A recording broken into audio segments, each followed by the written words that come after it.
लोकसभा चुनाव 2024 की मतगणना मंगलवार सुबह 8 बजे से शुरू होगी। हालांकि इसके पहले कांग्रेस, भाजपा सहित सभी दल अपनी अपनी जीत का दावा कर रहे हैं। वहीं पीसीसी चीफ जीतू पटवारी ने राजधानी भोपाल से मीडिया से चर्चा करते हुए कहा कि एग्जिट पोल से हमें कोई फर्क नहीं पड़ता। पूरे देश में 295 से ज्यादा सीट कांग्रेस की आएगी। इसके साथ ही उन्होंने मध्य प्रदेश की 29 लोकसभा सीटों में से 12 से ज्यादा सीट जीतने का दावा किया।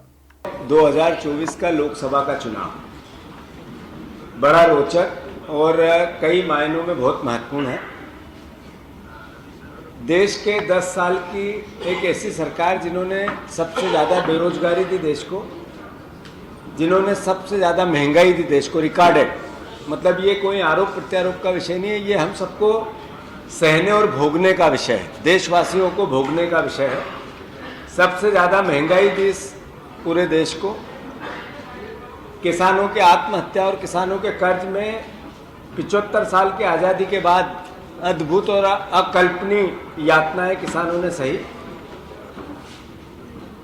जैसा कि मैंने कहा कि ऐसा एक वर्ग, वो किसी भी क्षेत्र का हो, जो इस 10 साल में सरकारी यातनाओं से जिसने अपने आप को परेशान होते हुए नहीं देखा हो, इस के बाद का ये चुनाव था।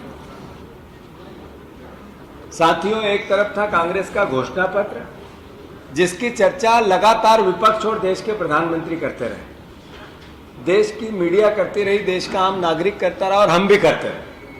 जिसमें हमने देश में बेरोजगारी समाप्त करने की बात करी, देश में हमने महंगाई को कम करने की बात करी, देश की अर्थव्यवस्था कैसे उठे इसको लेकर हमने अपनी कार्य योजना बनाई। हमने किसानों के दर्द को भी उस वचन पत्र में सहा और उसको सुधारने के लिए समाधान दिए। ऐसा एक क्षेत्र नहीं है जिसमें 5 न्याय और 25 गारंटियों की बात नहीं की हो, और उसी की चर्चा देश के प्रधानमंत्री, बीजेपी और मीडिया ने भी की। मैं सोचता हूं कि ऐसे में बीजेपी का वचन पत्र क्या था या घोषणा पत्र क्या था, शायद आज भी इसकी हम चर्चा करें तो मीडिया का भी एक बहुत बड़ा वर्ग उसको नहीं बता सकता। मीडिया का एक भी किसी डिबेट में एक दिन, जिस दिन नरेंद्र मोदी जी ने और भारतीय जनता पार्टी ने बीजेपी का वचन पत्र देश के सामने इस बार रखा, उनके फोटोओं के अलावा 70 फोटो कुछ अखबार मीडिया में आए थे, उसके अलावा कुछ नहीं दिखा।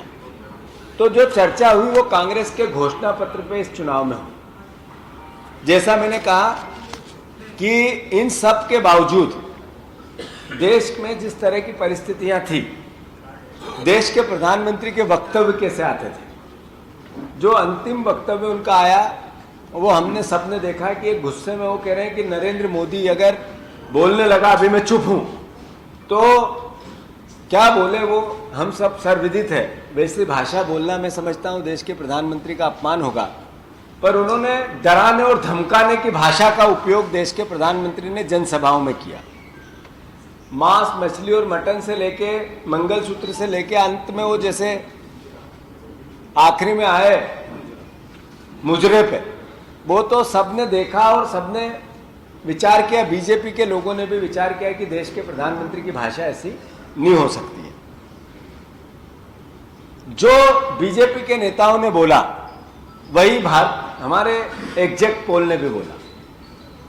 इसका मतलब यह है कि जो एग्जिट पोल बनाने वालों को लेके देश की एक भाषा बनी कि ये मैनिपुलेशन है, ये मोदी है, ये गोदी है, उसका एक बार फिर असर इस पूरी प्रक्रिया में दिखा। बात इतनी है कि जो एग्जिट पोल आए उसकी भी अलग अलग एक कहानी है। जहां पे 4 सीट है वहां पे 6 सीट किसी एग्जिट पोल ने बता दी। कोई पार्टी 3 सीट पे लड़ रही, उसको 6 सीट भी कहीं पे दे दी। किसी राज्य में अलग अलग तरह के अलग अलग कई प्रकार की विसंगतियां एग्जिट पोल में देखने को मिली। मतलब देश का इतना गंभीर मसला, देश का आम चुनाव, अरबों खरबों रुपए, देश के पूरे देश के भविष्य का चुनाव, अरबों खरबों रुपए का देश का, जिसमें एक तरह से इन्वेस्ट होता है, आपकी और हमारी गाड़ी कमाई होती है, उसके एग्जिट पोल में जिस तरीके की विसंगतियां सामने आई, मतलब उस पूरी प्रक्रिया को एक तरह से क्या उसको शब्द दिए जाएं, ये भी एक चुनौती का प्रश्न है। मैं इतना ही कहना चाहता हूं कि जब मध्य प्रदेश के संदर्भ में हम लोग आप लोग बात करते हैं तो आप लोग कहते हैं मंडला की सीट अच्छी है, छिंदवाड़ा भी अच्छा चुनाव लड़े, बीजेपी ने खूब कोशिश की, उसके बाद भी कमलनाथ जी के प्रति सिंपैथी थी। जब हम झाबुआ की बात करते हैं तो अलग अलग तरीके से, बड़वानी की बात करते हैं, हम भिंड मुरैना और ग्वालियर की बात करते हैं, तो भी आप लोग कहते हैं कि नहीं ये सीटें कांग्रेस की, ऐसी 12-13 सीटें यहाँ पर मध्य प्रदेश में जो अच्छी लड़ाई में है और कुछ भी परिणाम हो सकता है, जीतने के चांस ज़्यादा है। उन सीटों को लेकर हम तो बात करते ही, हमारा तो दायित्व है, हमारे वर्करों से हम बात करते हैं, पर आप लोग भी बात करते हो, मीडिया जगत भी, डॉक्टर भी बात करते हैं। अलग अलग समय पे अलग अलग तरीके से इसके कई प्रक्रियाएं भी आई हैं, पर एग्जैक्ट पोल इसके विपरीत है। तो मैं ज़्यादा इसमें गंभीरता में नहीं जाऊंगा या ज़्यादा आरोप प्रत्यारोप में कांग्रेस पार्टी नहीं जाना चाहती है। एग्जैक्ट पोल की पोल आने वाले 18 घंटे में खुल जाएगी।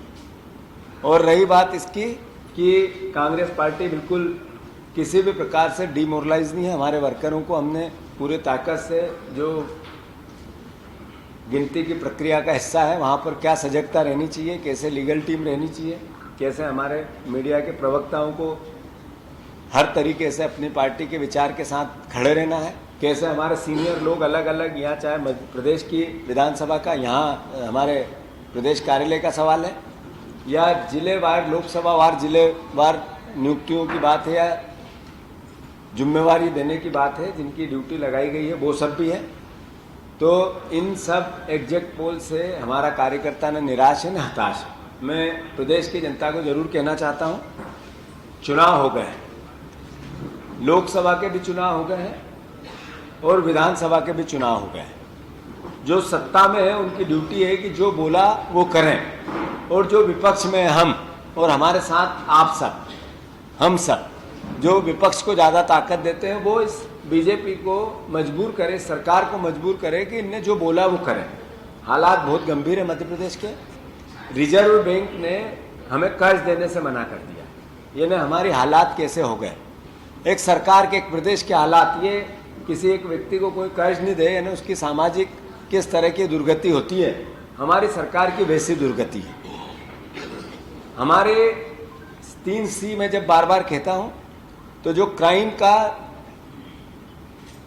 अकल्पनीय और जिसकी कितनी निंदा करें उसकी कोई शब्द नहीं है उसके, उतना क्राइम या ST SC आदिवासी अनुसूचित जाति जनजाति का होना तो एक तरह से यहाँ एक अभिशाप हो गया।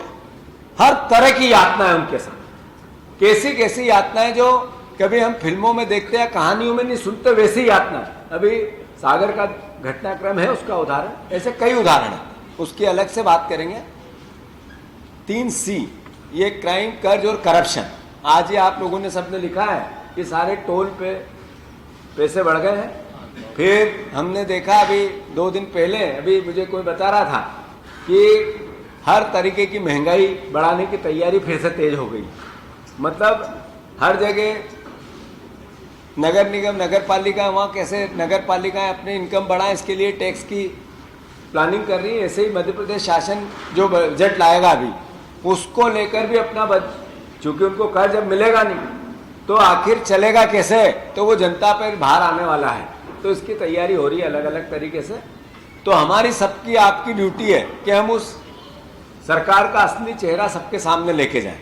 हमें आशा है देश में इंडिया गठबंधन की, जैसा कांग्रेस पार्टी ने कल, राहुल जी ने, खड़गे जी ने 295 सीट की बात की है, हमारी सरकार भी बनेगी और 295 से ज़्यादा सीटें कांग्रेस पार्टी की आएगी।